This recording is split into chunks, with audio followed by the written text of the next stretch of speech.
نحمده ونصلي على رسوله الكريم اما بعد فاعوذ بالله من الشيطان الرجيم بسم الله الرحمن الرحيم رب اشرح لي صدري ويسر لي امري واحلل عقدة من لساني يفقهوا قولي۔ آپ سب کو نیا سال مبارک ہو۔ اللہ کرے کہ ہم سب اس سال میں اللہ تعالیٰ کی اطاعت اور فرما برداری کے بہت سے کام کر سکیں۔ نیا سال مبارک کہنے کا مطلب یہ ہے کہ اللہ تعالیٰ آپ کے اوقات میں برکت ڈالے۔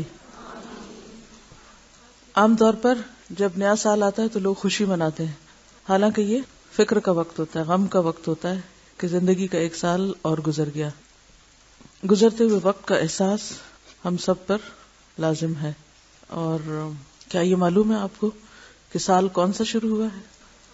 1426۔ جی ہاں، گویا 15ویں صدی کا پورا ایک ربع گزر چکا ہے۔ 25 سال گزر گئے۔ جب یہ صدی شروع ہوئی تھی تو اس وقت بھی میں لاہور میں تھی، میں پنجاب یونیورسٹی میں پڑھ رہی تھی۔ مجھے اچھی طرح یاد ہے وہ دن جب پہلے محرم تھی نئی صدی کی، تو میں سوچتی ہوں کہ پورے 25 سال گزر گئے زندگی کے، ایک پوری ربع صدی، لیکن کیا کمایا اس میں، کیا کیا؟ اور کل قیامت کے دن تو ہر انسان یہی کہے گا کہ لم یلبثوا الا عشیۃ او ضحاھا، کہ صبح کا ایک پہر یا شام کا ایک پہر گزار کر دنیا سے آئے ہیں۔ اور یہ ایک حقیقت ہے کہ اس وقت بھی انسان کو اپنا گزرا ہوا ماضی ایسے ہی لگتا ہے جیسے کل ہی کی تو بات ہے، حالانکہ ربع صدی۔ چلیے صفحہ نمبر 87، مساجد کے احکام۔ مسجد کی فضیلت۔ عثمان رضی اللہ عنہ روایت کرتے ہیں کہ رسول اللہ صلی اللہ علیہ وسلم نے فرمایا، من بنا مسجدا یبتغی بہ وجہ اللہ بنى اللہ لہ مثلہ فی الجنہ، جو شخص مسجد بنائے اور اس کے ذریعے اللہ کی رضا چاہے، اللہ اس کے لیے بہشت میں گھر بناتا ہے۔ یعنی خالصتاً اللہ کی رضا اور خوشی کے لیے اللہ کا گھر اس زمین پر بنائے کہ اس میں لوگ اللہ کی عبادت کر سکیں، تو اللہ تعالیٰ اس کے اس عمل کی اس قدردانی فرماتے ہیں کہ اس کے لیے ویسا ہی گھر جنت میں بناتے ہیں۔ اب ویسا ہی سے مراد کیا ہے؟ نمبر 1 تو جس سائز کا، جس کوالٹی کا، اور نمبر 2 جس جذبے سے، کیونکہ اللہ تعالیٰ صرف سائز ہی نہیں دیکھتا بلکہ وہ یہ دیکھتا ہے کہ کام کرنے والے نے کس شوق سے کوئی کام کیا ہے اور کس حیثیت میں، کتنی وسعت تھی اس کے پاس، یا کتنی اس کی طاقت تھی، کتنی حیثیت تھی اس کام کے کرنے کی، اور اس نے اس کو کس بہترین طریقے سے استعمال کیا۔ حضرت ابو ہریرہ رضی اللہ عنہ روایت کرتے ہیں کہ رسول اللہ صلی اللہ علیہ وسلم نے فرمایا، اللہ کو مسجدیں بہت زیادہ محبوب ہیں اور بازار انتہائی ناپسند ہیں۔ مطلب یہ ہے کہ مسجدیں دنیا کی تمام جگہوں سے اللہ کو زیادہ محبوب اور پیاری ہیں۔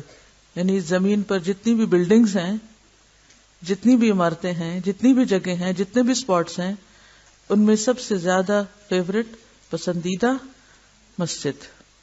کیوں؟ اس لیے کہ ان میں اللہ کی عبادت ہوتی ہے، اللہ کو یاد کیا جاتا ہے۔ اور بازار تمام جگہوں سے اللہ کے نزدیک نہایت ناپسندیدہ ہیں، کیونکہ وہاں حرص، طمع، جھوٹ، مکر اور لین دین میں فریب وغیرہ کا دور دورہ ہوتا ہے۔ یاد رہے کہ کسی دینی یا دنیاوی ضرورت کے بغیر بازار نہ جائیں اور مسجدوں سے بہت محبت کریں۔ مسجدوں سے ملتی جلتی جگہیں وہ جگہ بھی محبت کے لائق ہیں جہاں اللہ کا ذکر بلند کیا جاتا ہے، اللہ کا دین سیکھا اور سکھایا جاتا ہے۔ پچھلے دور میں یہ کام مسجد کے اندر ہوتا تھا، اب مسجد کے ساتھ ساتھ اس کی ایکسٹینشن ہوئی اور ایسے مدرسہ یا ایسی جگہیں بنی کہ جہاں اللہ کا نام بلند کیا جاتا ہے۔ تو کوئی بھی جگہ جہاں بیٹھ کر اللہ کا ذکر ہو، خواہ وہ آپ کے گھر کا کوئی گوشہ ہو یا پھر کوئی بلڈنگ ہو، کوئی اسکول ہو، کوئی جھونپڑی ہو، کوئی بھی جگہ ہو جہاں اللہ کی یاد ہوتی ہو، اللہ کا دین سیکھا جاتا ہو، وہ بھی جگہ اللہ تعالیٰ کی محبوب جگہوں میں سے ہوتی ہے۔ حضرت ابو ہریرہ رضی اللہ عنہ روایت کرتے ہیں کہ رسول اللہ صلی اللہ علیہ وسلم نے فرمایا، جو کوئی دن کے اول حصے میں یا دن کے آخری حصے میں مسجد کی طرف جائے، اللہ اس کے لیے بہشت میں مہمانی تیار کرتا ہے۔ اگر آپ کو یہ پتا چلے کہ کسی جگہ آپ کے لیے کچھ خاص اہتمام ہو رہا ہے، کچھ کھانے وانے پکائے جا رہے ہیں، آپ کے لیے دعوت کا اہتمام ہے، تو آپ کو کتنا اچھا لگے. تو جو شخص مسجد میں اسی طرح خوشی سے جاتا ہے تو اللہ تعالیٰ اس کے لیے وہاں پر دعوت تیار کرتے ہیں، اور قیامت کے دن جب انسان اپنے مقام پر حساب کتاب کے بعد پہنچے گا تو وہ ان دعوتوں سے لطف اندوز ہوگا. اب آپ کہیں گے کہ ہم تو خواتین ہیں اور خواتین تو مسجد جا نہیں سکتی. تو آپ دیکھیے کہ ہمارا دین اتنا خوبصورت ہے کہ اس نے کسی کو بھی اجر سے محروم نہیں رکھا. اگر آپ اپنے بچوں کو، اپنے شوہروں کو مسجد بھجوا سکیں اور اس جہاد میں کامیاب ہو جائیں تو آپ کے لیے یہی اجر ہے، کیونکہ حدیث میں آتا ہے الدال علی الخیر کفاعلہ. کیا معنی ہے؟ خیر کی طرف رہنمائی کرنے والا، کسی کو نیکی کے کام پہ لگانے والا ایسا ہی ہے جیسے خود کرنے والا. اچھا، یہ جو میں نے ذکر کیا کہ آپ دوسروں کی اس راہ پر لگا سکتے ہیں، تو اس کے لیے آپ کیا تدبیر کریں گے؟ اس چیپٹر کو کہاں پڑھیں گے؟ گھر والوں کے ساتھ، بچوں کے ساتھ.